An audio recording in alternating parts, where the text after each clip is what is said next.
Healthier You, Making Diabetes History on Guam. Presented in partnership with Calvo Select Care and Paradise Fitness Center.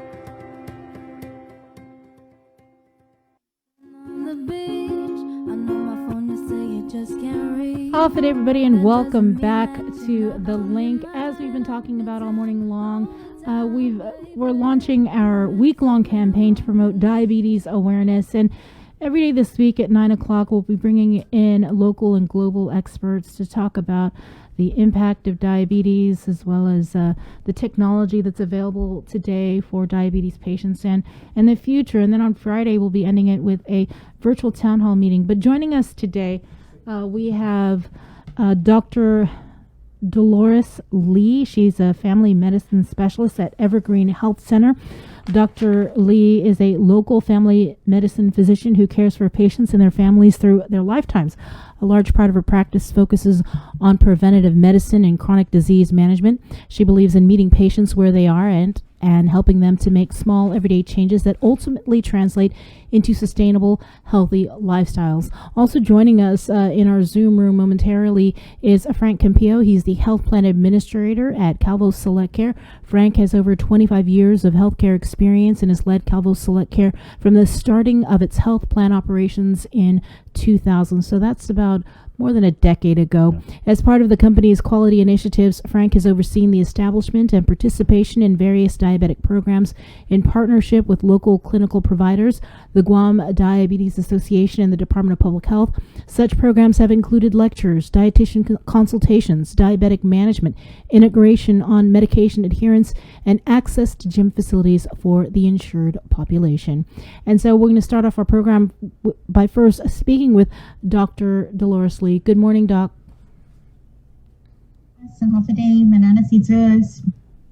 Buenas, good morning. Thanks for joining us, Doc. You know, I love what Sabrina had said about talking about little changes that you can make, right? Because a lot of times when people get the news that they're diabetic, it's just like a big negative mic drop, right? It just, maybe their mindset goes from 0 to dialysis every day, you know, real quick. So I guess I wanted to kind of ask, what are little changes that people can make before they get to that diagnosis? Yeah, most certainly. It's a great question, you know, and I love, you know, in terms of what you said, because it is the truth. You know, as a primary care physician, a lot of times I'm going to be the first person to share with a patient that they have diabetes. And I tend to, you know, handle this situation with a lot of sensitivity. It is really hard, and it is actually very devastating for a lot of patients when they first hear the diagnosis. So just like you were saying, you know, definitely we want to be able to, you know, help patients and understand, you know, diabetes itself, and then understand what they can do.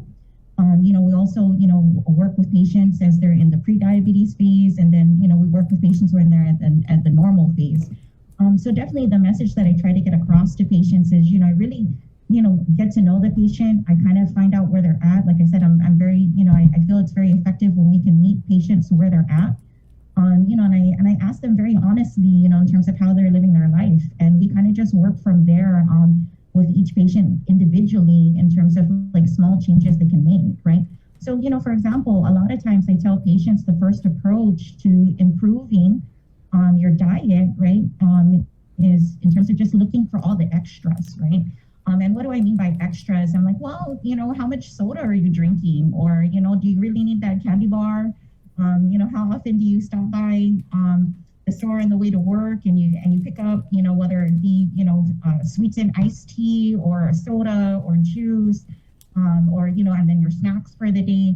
I usually work with them there first, you know, and say, you know, let's work with these extras first and see how we can make healthier choices before I actually start working with the actual like meal choices. You know, so just kind of getting them to have that awareness. And really what I tell patients, because it's a huge challenge, right? Like culturally, like food is our way of showing love here. And it's, you know, it's our way when we gather, we have to have food. We never want anyone to leave our house hungry, or even your guests hungry, right? You're always like scrounging around looking to see what you can offer them. And I always say like, you know, hey, we gotta, you know, I do recognize that I'm a local girl born and raised here. Junior rules, Chris. Hey. You know, and so I do recognize that. And I say, you know, in those sorts of situations, it's okay. Go ahead and say yes to the piece of candy that your coworker's offering you, but hopefully it's just it's one of the mini sizes. But when you're in control and you can have control because you're eating by yourself or you're not in a social situation, try to make the best choices that you can. Choose to make healthier choices at that point in time.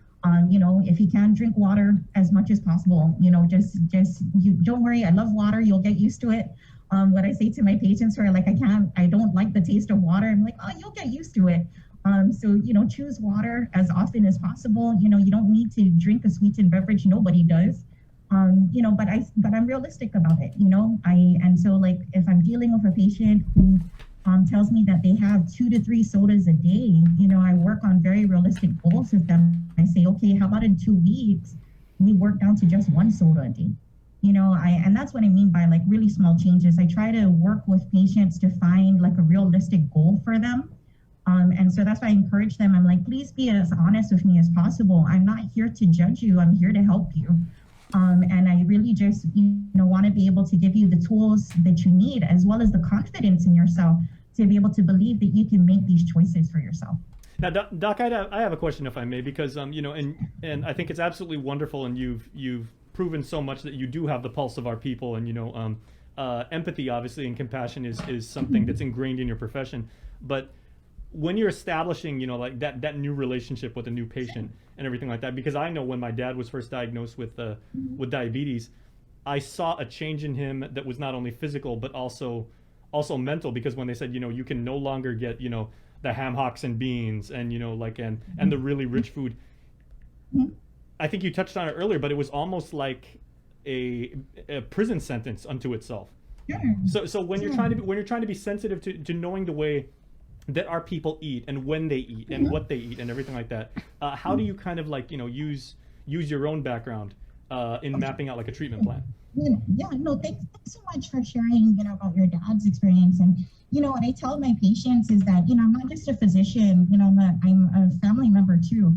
And I've been living in a home where, my parents have had diabetes for over 30 years. So, I understand firsthand, in terms of like what it's like to live with diabetes day to day. And I see the struggles and I see the challenges. Believe me, my dad, who is currently living with diabetes, it took a long time to get to where we're at. His A1C is controlled now, but I recognize, in terms of that, it is hard, and so this is what I say to patients. I'll give you the example that the holidays are coming up, and you can talk to any of my patients and they'll verify that this is what I say. Hey, the holidays are coming up. I honestly am the last person you should be thinking about on Thanksgiving Day. Okay, I don't want you sitting there with your family thinking, I can't eat any of this food. I cannot like be in the moment with my family. I can't do any of this because, because Dr. Lee said that I need to get my sugar under control. I need to, be more active. I need to make healthier choices. And they say, no, when you're with your family, I want you to be in that moment. I want you to live your life. And, I'm not telling you can't have all of the good stuff that's on the table. I'm just asking you to try to do it in moderation. So you're free. Yes, that's right. Smaller portions, be reasonable about the portions. And then I just remind them that, hey, Thanksgiving's only one day, okay?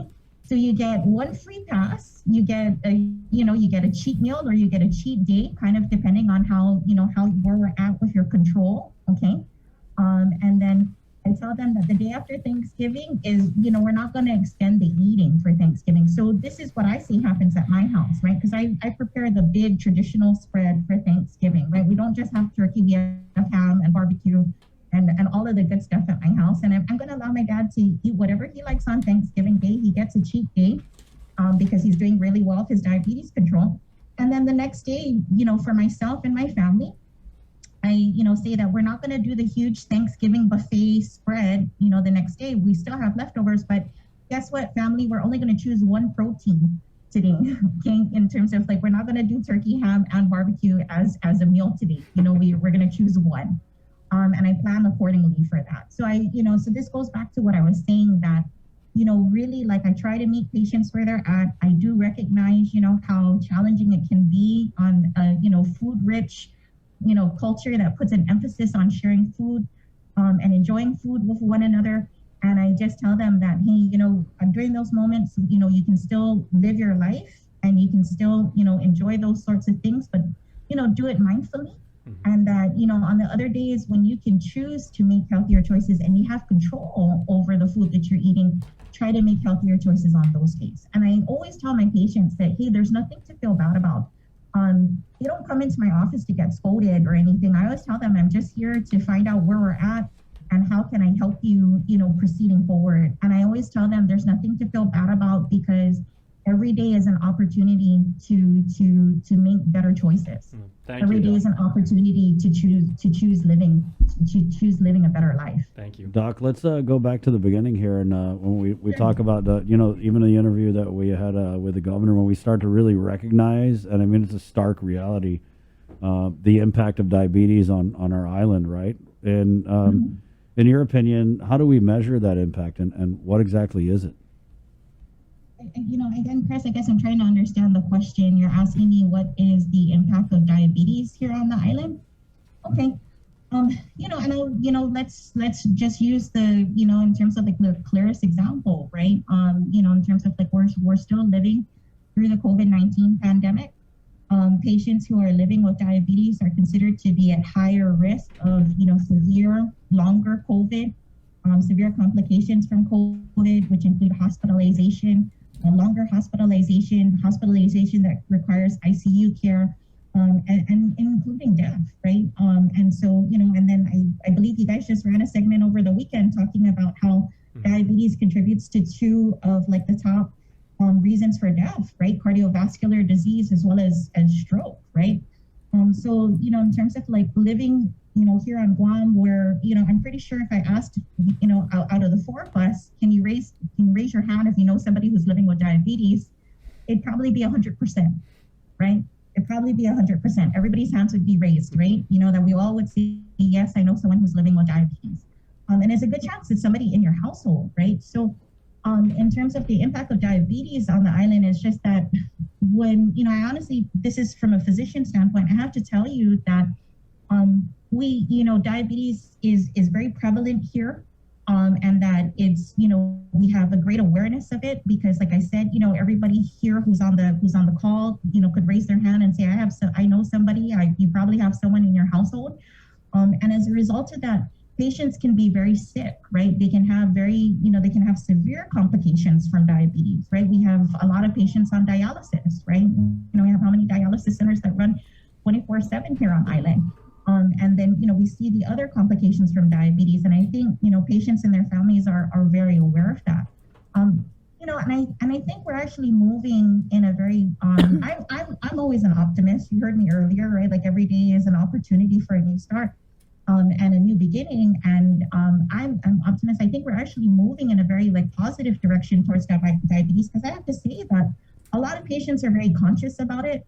And when they come to see me, right, because as a family medicine physician, I take care of children all the way, to our manuncle. And I have to say that the young people, when they're coming in, they're actually very aware. And that's one of the things that they're asking me to evaluate for. Like, doc, diabetes runs very strong in my family. I'm worried about it. I see the complications that my grandma or my dad or my mom are living with. Can you help me figure out, where I'm at with that? And can you make recommendations so that I don't end up with a diagnosis of diabetes? And so I feel, yes, it's had a huge impact. There's huge awareness in the community of it. We see, in terms of our family members who are living with complications of it. And I feel that, because of that awareness and that knowledge, right, and that concern and care for elders who are living with it and living with the complications of diabetes, I feel that, in terms of the younger patients that I'm running into, a good number of them are very aware of it and are actually very interested in finding out their status, as well as finding out recommendations for how they can avoid that diagnosis. And so for me, that's very hopeful. I love when patients want to come in and they want to talk to me about that, because, like I said, I feel like my role is to help us to better understand things, and then also to educate so that I can empower my patients to make these healthy choices so that they can live the life that they want to live. So I'm going to be optimistic about it. I'm going to say that, I think yes, we do have a sick population, but at the same time too, I feel like our future generations, because of this awareness and care for our elders and for our family members who are living with diabetes, are trying to make better choices for themselves. I just want to read. I think that's very encouraging. I just want to read some stats about diabetes, since it is Diabetes Awareness Month. Diabetes is a primary contributor to 2 of the 3 leading causes of death in Guam, which are heart disease and stroke. Adults diagnosed with diabetes are 2 to 4 times more likely than people without diabetes to die of heart disease or experience a stroke. And approximately half of the individuals who have died from COVID-19 in Guam had diabetes as a comorbidity. The prevalence rate of diabetes in Guam grew from 13.7% in 2018 to 14.7% in 2020. And as you mentioned, Doc, it is certainly prevalent on our island. So are there any sorts of challenges that you see for diabetes patients on Guam? And if so, what needs to be done? Well, I think, in terms of in regards to care, I think, for all of us, all physicians were very aware of it, right? We're very aware of the prevalence of the community. So I think we're all, capable of taking care of patients with diabetes. But what I really think is, one of the challenges is that, we can go one of 2 ways on this, right? You have patients, like I was mentioning, that are, I think it's very encouraging, who, want to know their status, right? Want to know, where they're at with their sugars, and want to know if they have diabetes or they're close to it. So that's great. That's wonderful. And I think the other challenge is for, because I will say that I still see patients who tell me I haven't seen a doctor in 15 years. I haven't seen a doctor in 20 years. Yeah. And then I also have, patients who are referred to me from my colleagues in the emergency room for, because they made a diagnosis of diabetes in the emergency room. Or there was a diagnosis of diabetes while a patient was hospitalized, and then, they get referred to me so I can manage them and help them with their diabetes for the rest of their life. And so, really, I think the message that we're trying to get across here is, don't be afraid to find out your status. I always tell my patients, don't be afraid of the labs. You're going to do labs. They may have all red, right? Red means abnormal, and I'm like, Dr. Lee doesn't get mad. I'm just here to help you to understand where we're at with that, and that, we're going to make recommendations, that we're going to come up with together, so that we can be in a better place, and so I think really my message would be, don't be afraid. Hey, if you have health insurance, you have access to health care, right? Because I will say that statistically speaking, I believe that the latest report shows that, I think it's 28% of the island is uninsured. So, maybe that's one of the challenges in terms of accessing care, but there are programs, in terms of they can receive care at the community health centers. And so don't be afraid to get checked out. Don't wait until you're presenting with some sort of diabetes related complication in the emergency room and you're hospitalized for it. And it's, let's try to find out early, because, early, prevention is key, and then early diagnosis is key, so that we can work together to make the changes. So really, it's just very important that we know our status and not be afraid, to have that conversation, and work on that and work on it together with your physician. Now, Doc, can you speak a little bit about peer support? Because of course, here on the island, where we really believe in family and that sense of community. I was told once when my dad was diagnosed again that, even though the disease attacks the individual and their system, it's everyone around them that actually helps. And, it's really, really hard for the patient if they're struggling with something, or, adopting a new diet and a new lifestyle, and people continue to, eat the way they've always eaten, around them and everything like that. So how can peer support really contribute to getting that patient, to make smart decisions and break the habits and, establish good patterns that could possibly reverse the effects of diabetes?